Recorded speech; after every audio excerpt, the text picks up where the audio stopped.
Bismillahirrahmanirrahim. Kita akan memasuki insyaallah pada muqaddimah yang ketiga. Penulis rahimahullahu ta'ala berkata, I'lam arsyadakallahu li ta'atihi.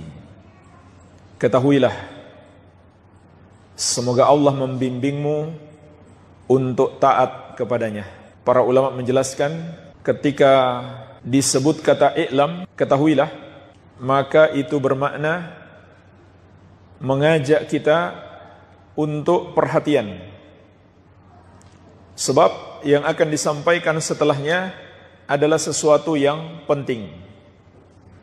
Kalau tidak terlalu penting, tidak perlu menggunakan kata i'lam. Dan i'lam itu sendiri maknanya adalah ta'allam wafham wa tayaqqan. Pelajarilah, pahamilah dan yakinilah. Dan tentu semua permasalahan agama penting, tidak ada yang sepele, dan wajib bagi kita mengagungkan setiap ajaran-ajaran agama.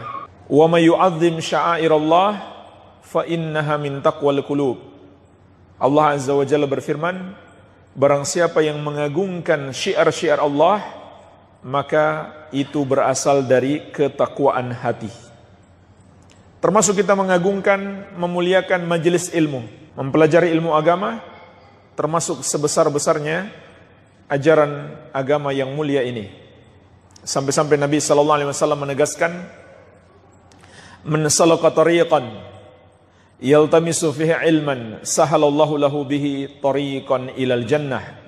Barang siapa yang menempuh satu jalan untuk mempelajari ilmu agama, maka Allah Azza wa Jalla akan memudahkan baginya jalan masuk surga.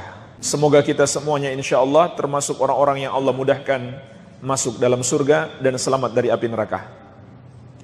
Kemudian penulis sebelum menyampaikan pembahasan muqaddimah yang ketiga, beliau sisipkan kembali doa. Arsyadakallahu li ta'atihi. Semoga Allah membimbingmu untuk taat kepadanya. Jemaah sekalian, ini adalah doa yang sangat agung, dan doa dari seorang alim, pejuang Islam dan ahli ibadah. Siapa yang beliau doakan? Semua orang yang mempelajari kitabnya. Semoga kita juga termasuk di dalamnya, dan semoga Allah mengabulkan doa ini. Karena doa ini doa yang sangat agung, yaitu bimbingan dan hidayah dari Allah agar kita senantiasa taat kepadanya. Karena jemaah sekalian, kalau Allah tidak menolong kita untuk taat kepadanya, tidak mungkin kita bisa melakukan ketaatan kepadanya. Walaula fadlullahi alaikum wa rahmatuhu ma zaka minkum min ahadin abada. Kata Allah, kalaulah bukan karena anugerah dari Allah kepadamu dan rahmatnya yang dicurahkan kepadamu, maka tidak seorang pun dari kamu yang dapat melaksanakan perintah Allah dan menjauhi larangannya untuk selama-lamanya. Dan inilah rahasianya jemaah sekalian, kata para ulama, mengapa setelah iyyaka na'budu, hanya kepadamu kami beribadah, disusul dengan wa iyyaka nasta'in, dan hanya kepadamu kami mohon pertolongan. Karena kita tidak mungkin beribadah kepada Allah tanpa pertolongan Allah Azza wa Jalla. Kemudian beliau masuk dalam pembahasan muqaddimah yang ketiga. Annal hanifiyata millata Ibrahim. Bahwasannya al-hanifiyah yang merupakan agama Nabi Ibrahim alaihissalam. Inilah jemaah sekalian pembahasan kita tentang al-hanifiyah. Mengapa ini perlu dibahas? Apa urgensinya? Paling tidak ada 3 poin. Yang pertama, sebagai bantahan terhadap orang-orang sesat yang mengatakan semua agama sama. Di antara alasan mereka adalah semua nabi dan rasul setelah Nabi Ibrahim alaihissalam adalah keturunan beliau. Mereka kemudian menamakan semua agama yang asalnya dari ajaran para nabi dan rasul sebagai agama Ibrahimiyah. Itu alasan mereka.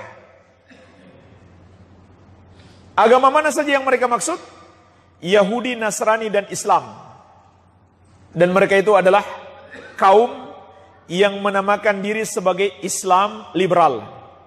Maka ketahuilah jemaah sekalian, mengatakan semua agama itu sama adalah kekafiran. Jadi kalau ada orang muslim yang mengatakan seperti itu, maka dia bukan lagi seorang muslim. Kenapa jemaah sekalian? Paling tidak dua sebab. Sebab yang pertama, karena syahadatnya telah batal. Syahadatnya la ilaha illallah telah batal. La ilaha illallah, la ma'budu haqqun illallah. Maknanya bersaksi bahwasannya tidak ada yang berhak disembah kecuali Allah. Semua yang disembah manusia selain Allah adalah batil, salah, tidak benar. Sebagaimana Allah tegaskan juga di surat Al-Hajj ayat ke-62. Dzalika bi anna Allaha huwal haqq wa anna ma yad'una min dunihi huwal batil. Dialah Allah sesembahan yang hak. Sedangkan yang mereka sembah selain Dia adalah batil, salah, tidak benar. Inilah jemaah sekalian arti la ilaha illallah. Maka ketika seorang muslim mengatakan semua agama sama saja dia membenarkan peribadahan kepada selain Allah. Kenapa? Karena semua agama selain Islam mengajarkan peribadahan kepada selain Allah. Berarti dia tidak beriman lagi dengan la ilaha illallah. Kalau dia tidak menyalahkan orang yang menyembah kepada selain Allah. Ini sebab yang pertama. Sebab yang kedua, karena dia mendustakan Al-Quran. Al-Quran dengan tegas menyatakan hanya Islam agama yang benar. Dan mengkafirkan Yahudi dan Nasrani dan semua yang tidak menyembah hanya kepada Allah. Sudah tegas ayat-ayatnya, tapi dia dustakan, dia katakan tidak, semua agama sama, tidak ada yang kafir. Di antaranya jemaah sekalian, surat Al-Baqarah ayat ke-6. Allah menegaskan. Ini contoh ayat yang mereka dustakan. Innal ladzina kafaru min ahlil kitabi wal musyrikina. Sesungguhnya orang-orang kafir. Perhatikanlah jemaah sekalian ayat yang mulia ini. Ayat ini sekaligus menjelaskan kepada kita definisi non-muslim. Siapa itu non-muslim? Kata Allah, sesungguhnya orang-orang kafir. Orang kafir berasal dari dua golongan. Golongan yang pertama, ahlul kitab. Siapa mereka? Yahudi dan Nasrani. Kenapa mereka disebut ahlul kitab? Karena dulu Allah pernah memberikan kepada mereka kitab Taurat dan Injil. Kemudian mereka rubah-rubah kitab itu. Mereka tambahi, mereka kurangi. Kitab-kitab itu mengajak mereka menyembah Allah, tapi mereka rubah menyembah kepada selain Allah Azza wa Jalla. Ini golongan yang pertama, Yahudi dan Nasrani. Golongan yang kedua, al-musyrikin. Setiap orang yang menyembah kepada selain Allah atau menduakan Allah, walaupun dia masih menyembah Allah, tetapi dia juga menyembah selain Allah Azza wa Jalla. Apalagi kalau dia tidak menyembah Allah sama sekali.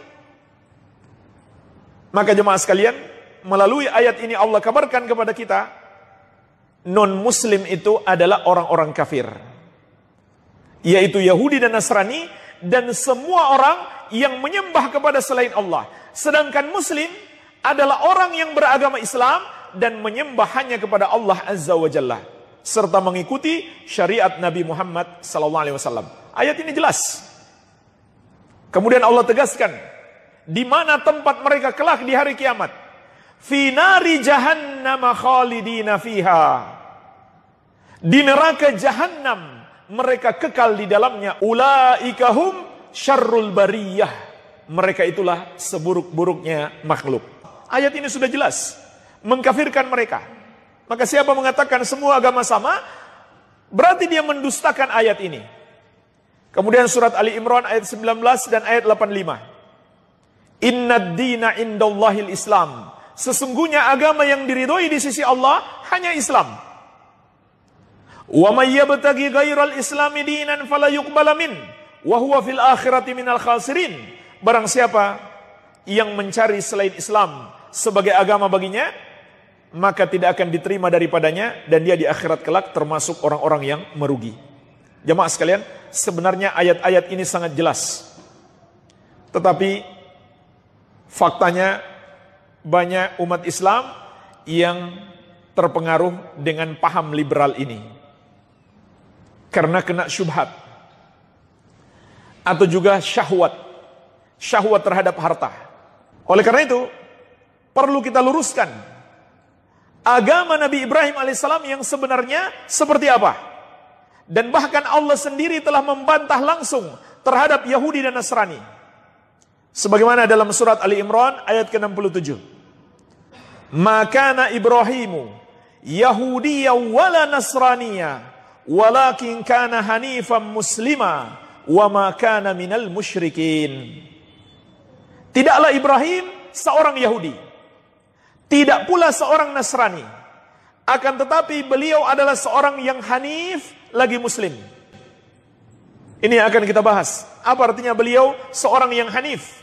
Seperti yang Allah katakan dalam Al-Quran, wa makana minal musyrikin, dan dia tidak termasuk orang-orang musyrik. Jadi jemaah sekalian, ini urgensi yang pertama. Mengapa kita membahas agama Nabi Ibrahim alaihissalam? Urgensi yang kedua, karena Rasulullah SAW dan umat beliau diperintahkan untuk mengikuti agama Ibrahim. Ini perintah Allah kepada kita dan kepada Nabi kita yang mulia SAW untuk mengikuti agama Ibrahim, dan itu disebutkan dalam banyak ayat. Di antaranya dalam surat An-Nahl ayat 123. Tsumma auhayna ilaika anittabi millata Ibrahim hanifa wa ma kana minal musyrikin. Kemudian kami wahyukan kepadamu wahai Muhammad, ikutilah agama Ibrahim, seorang yang hanif, dan dia tidak termasuk orang-orang yang mempersekutukan Allah. Dalam surat Al-Mumtahanah ayat keempat, qad kanat lakum uswatun hasanah fi Ibrahima walladzina ma'ahu. Sungguh telah ada bagi kalian teladan yang baik pada diri Nabi Ibrahim dan para pengikut beliau. Idz qalu liqaumihim, ketika mereka berkata kepada kaumnya, inna bura'a'u minkum wa mimma ta'buduna min dunillah, sesungguhnya kami berlepas diri dari kalian dan dari apa yang kalian sembah selain Allah. Kafarna bikum, kami mengingkari dan menyalahkan kalian karena kalian menyembah kepada selain Allah. Wa bada bainana wa bainakumul adawatu wal baghdha abadan, dan telah nampak jelas antara kami dengan kalian permusuhan dan kebencian untuk selama-lamanya. Selama-lamanya sampai kapan? Hatta tu'minu billahi wahdah, sampai kalian beriman kepada Allah yang satu saja, baru kita bersaudara. Kemudian yang ketiga, apa urgensinya kita memahami hakikat agama Nabi Ibrahim alaihissalam?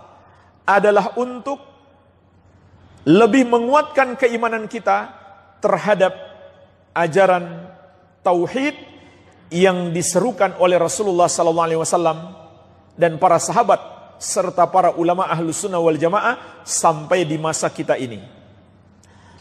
Karena jemaah sekalian, tauhid bukan sesuatu yang baru,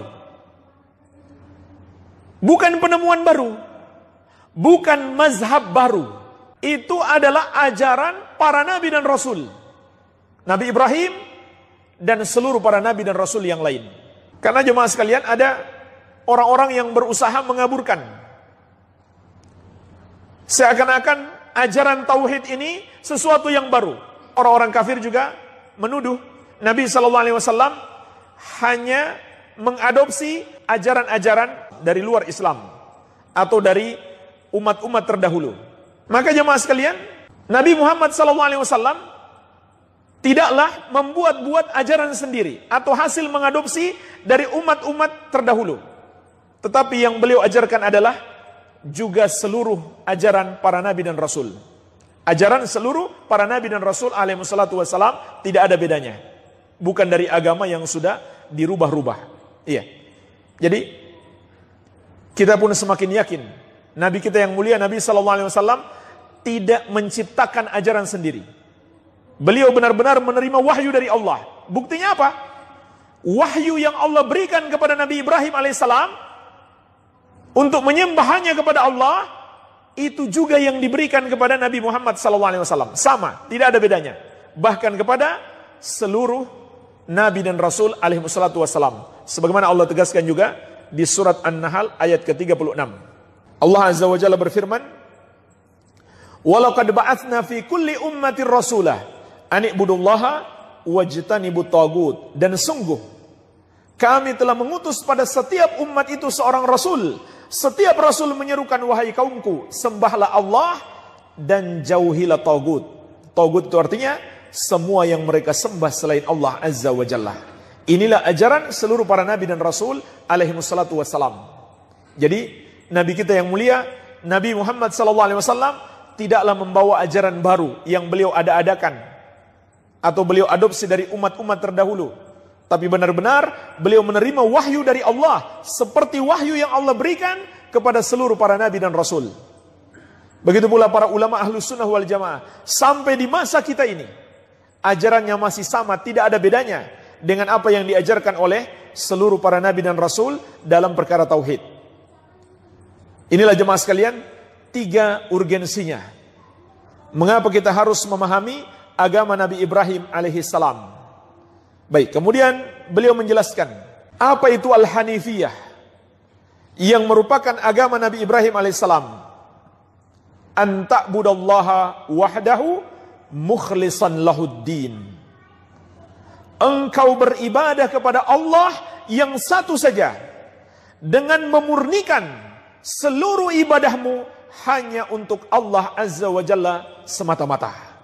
Inilah jemaah sekalian, ajaran seluruh para nabi dan rasul. Inilah yang disebut dengan Al-Hanifiyah. Maka manusia yang hanif adalah yang menyembah hanya kepada Allah dan memurnikan ibadahnya tersebut hanya untuk Allah semata-mata. Al-Hanif itu sendiri jemaah sekalian, secara bahasa berasal dari kata Al-Hanaf, yang artinya Al-Mail, condong. Makanya kata Imam Ibnu Qayyim rahimahullah, Al-Hanif itu artinya Al-Muqbil 'ala Allah, Al-Mu'rid an kulli ma siwah. Orang yang selalu condong untuk beribadah kepada Allah serta berpaling dari segala sesuatu selain Allah. Kalau begitu, orang yang hanif adalah orang yang mentauhidkan Allah dan menjauhi dosa syirik. Inilah jemaah sekalian agama Nabi Ibrahim alaihissalam. Dan ini pula ajaran Islam yang terkandung di dalam La ilaha illallah. Sebagaimana sudah sering kita jelaskan, kalimat La ilaha illallah adalah sebuah kalimat yang terdiri dari 2 rukun. Rukun yang pertama an-nafyu, yang terkandung dalam La ilaha. Apa artinya an-nafyu? Mengingkari semua yang disembah manusia selain Allah. Dan rukun yang kedua adalah al-itsbat, yang terdapat dalam kalimat illallah, yaitu meyakini hanya Allah yang berhak disembah. Makanya la ilaha illallah maknanya adalah la ma'budah hakun illallah, tidak ada yang berhak disembah kecuali Allah Azza wa Jalla. Kemudian kata Syekh, wa bidzalika amarallahu jami'an nas wa khalaqahum laha. Inilah yang Allah perintahkan kepada seluruh manusia. Bahkan karena inilah kita diciptakan, yaitu untuk beribadah hanya kepada Allah dan tidak sedikit pun menyembah kepada selain Allah. Kama qala Allah Ta'ala, sebagaimana firman Allah Subhanahu wa Ta'ala, wa ma khalaqatul jinna wal insa illa liya'budun. Dan tidaklah aku menciptakan jin dan manusia kecuali agar mereka beribadah kepadaku. Surat Az-Zariyat ayat ke-56. Perhatikanlah jemaah sekalian, ayat yang mulia ini menjelaskan kepada kita tujuan kita diciptakan di muka bumi ini, yaitu untuk beribadah kepada Allah Azza wa Jalla. Inilah jati diri kita sebagai seorang manusia. Mengapa kita diciptakan oleh Allah? Mengapa kita diberikan rezeki dan dicurahkan berbagai macam kenikmatan? Adalah untuk beribadah kepada Allah. Tapi jemaah sekalian, harus kita pahami apa maksud ibadah di sini. Kata penulis, wa makna ya'budun yuwahidun. Adapun makna menyembahku, kata Allah, artinya adalah mentauhidkan aku. Ini hakikat penyembahan. Bukan sekedar menyembah kepada Allah, tetapi memurnikan ibadah hanya untuk Allah semata-mata. Mentauhidkan Allah Azza wa Jalla. Sebagaimana juga kata sahabat yang mulia Ibnu Abbas radhiyallahu anhuma, kullu ma warada fil Qur'ani minal ibadah famaknaha tauhid. Semua kata ibadah yang terdapat dalam Al-Qur'an artinya adalah tauhid. Ini pemahaman dan penafsiran sahabat. Semua perintah ibadah dalam Al-Qur'an artinya perintah menyembah hanya kepada Allah dan menjauhi peribadahan kepada selain Allah. Makanya jemaah sekalian, tauhid itu selalu berdiri di atas dua rukun, an-nafyu wal itsbat. Penafikan atau pengingkaran semua yang disembah selain Allah, dan penetapan ibadah hanya untuk Allah semata-mata. Jadi kalau misalkan ada orang yang mengaku muslim, dia rajin ibadah, rajin sholat, rajin puasa, rajin zakat, tapi dia tidak menyalahkan orang yang menyembah kepada selain Allah, maka dia belum mentauhidkan Allah. Pada hakikatnya dia belum beribadah kepada Allah. Itu pada hakikatnya dia belum beribadah kepada Allah Azza wa Jalla. Karena ibadah itu adalah menafikan peribadahan kepada selain Allah dan memurnikan ibadah hanya untuk Allah semata-mata. Maka nggak ada gunanya dia beribadah, jemaah sekalian. Karena dia telah berbuat dosa syirik. Membenarkan peribadahan kepada selain Allah adalah termasuk kesyirikan dan kekufuran. Tidak ada gunanya dia beribadah. Sebanyak apapun amal ibadahnya terhapus.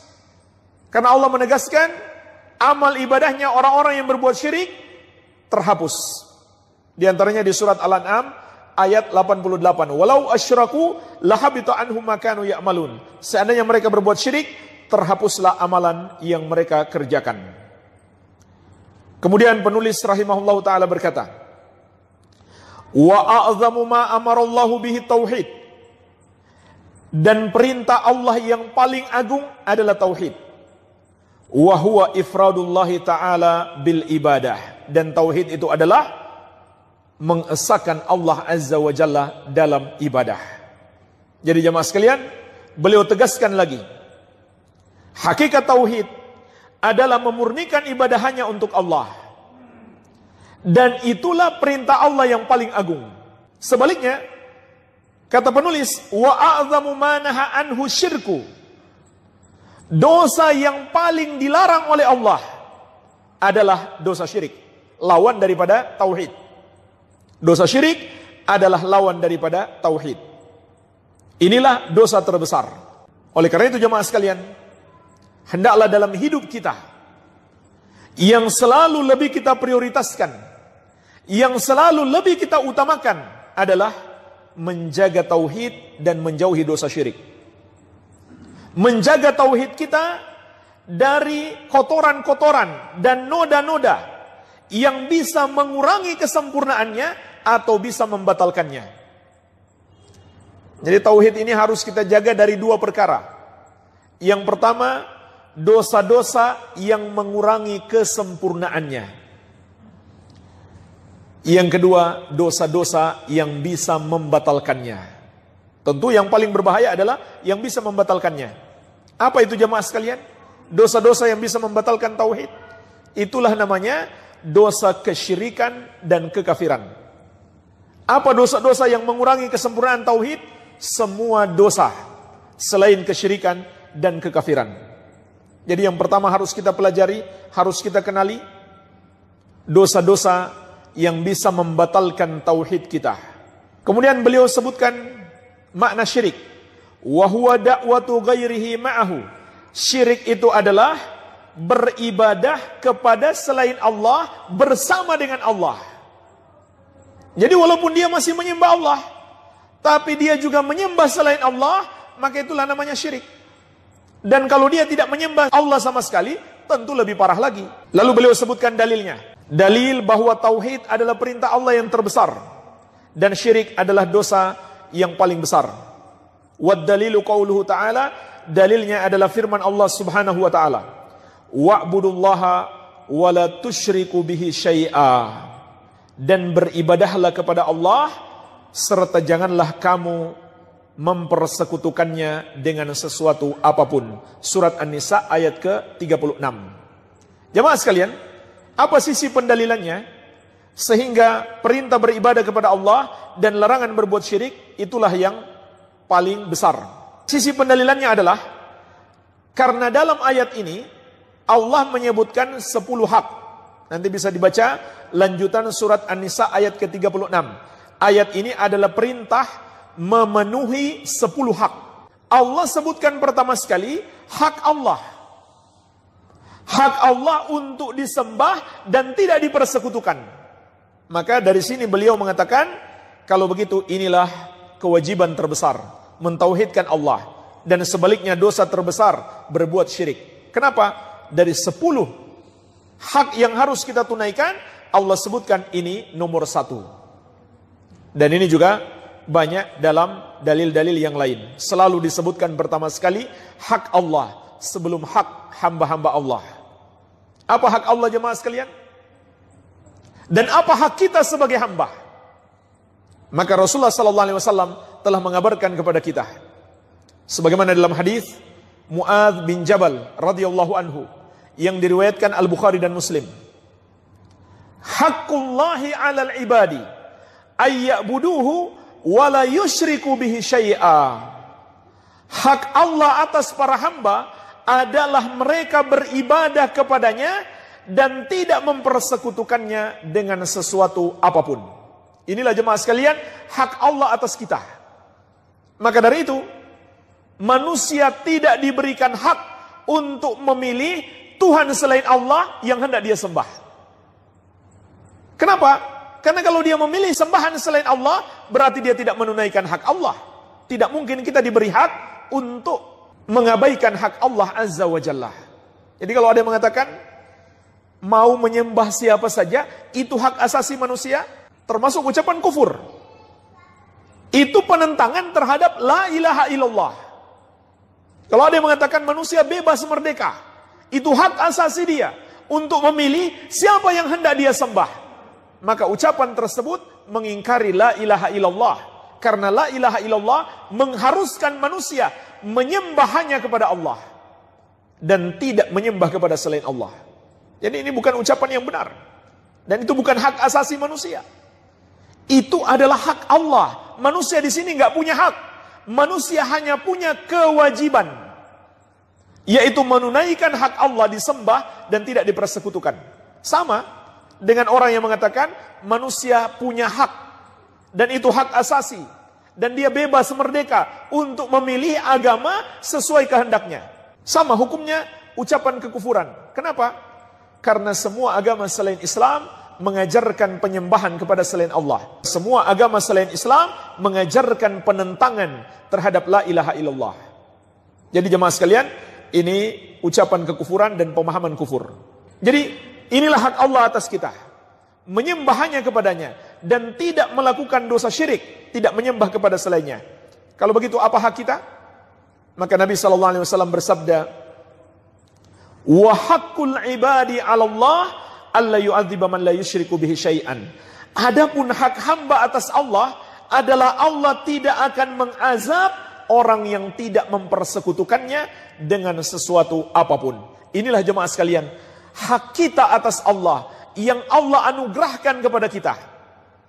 Setelah kita menunaikan hak Allah, yaitu kita menyembah hanya kepadanya dan tidak berbuat syirik, maka Allah berikan hak kita, yaitu jaminan masuk surga dan jaminan keselamatan dari api neraka. Jadi jemaah sekalian, tidak ada jalan selamat dari api neraka kecuali mentauhidkan Allah dan menjauhi dosa syirik.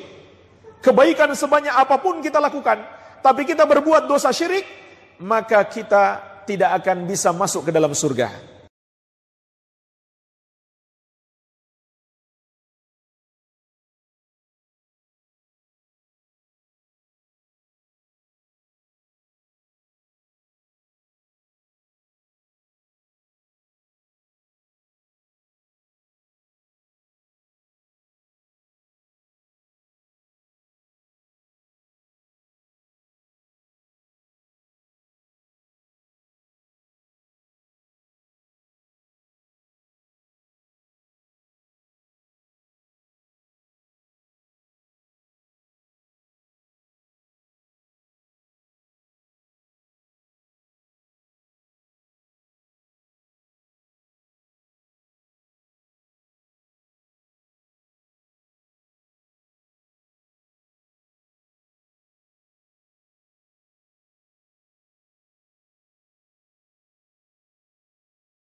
Jangan sampai kau